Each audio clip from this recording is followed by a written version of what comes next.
Vous êtes un gros menteur. Vous passez votre temps à vous mentir.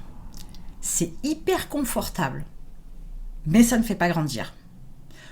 Un des mensonges que vous vous dites, c'est que vous travaillez énormément pour votre business.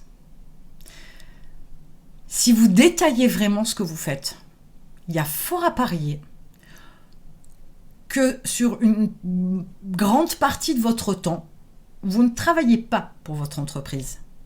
Vous êtes occupé.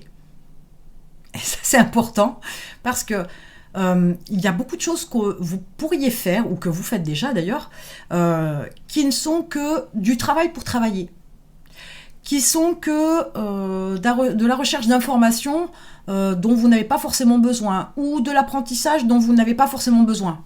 Maintenant, je m'entends. Donc, le mensonge, et cela c'est qu'un exemple, mais le mensonge fait partie de votre vie. À bien des niveaux, vous avez tendance à vous mentir, à croire en quelque chose que vous vous répétez parce que ça fait du bien. Le mensonge, c'est confortable. Le mensonge, c'est rassurant. Le mensonge, c'est ce qui permet, ça c'est ce que vous pensez, que vous avancez. Ça vous conforte dans le fait de penser que vous êtes sur une bonne démarche. C'est pas vrai, vous le savez ? Ouais, alors, ok. Donc, les premiers mensonges que vous racontez de manière globale, ce sont les mensonges que vous vous racontez à vous-même.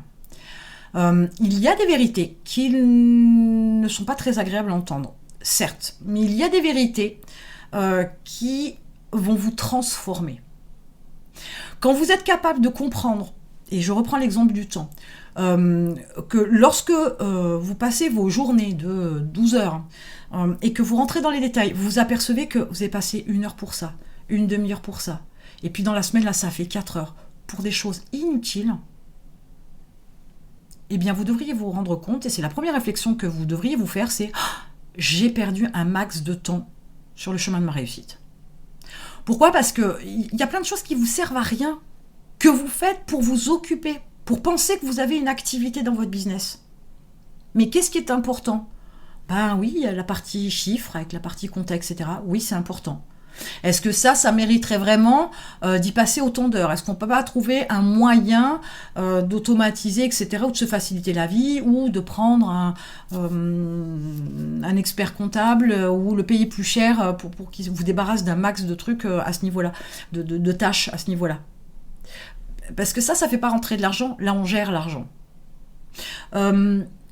Qu'est-ce que vous faites réellement pour la commercialisation de vos produits ou prestations ? Vos marchandises ou vos prestations.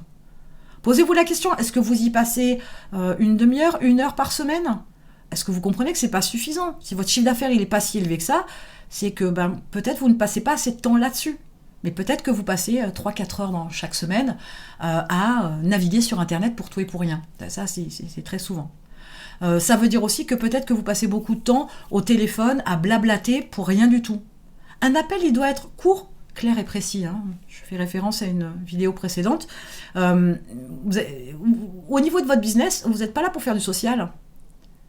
Vous n'êtes pas là pour entretenir quoi que ce soit. Non, vous êtes là pour avancer, faire les choses. Oui, vous devez être à l'écoute de votre client, je l'entends, de vos prestataires, tout ce que vous voulez. Mais vos appels ne doivent pas durer des plombes.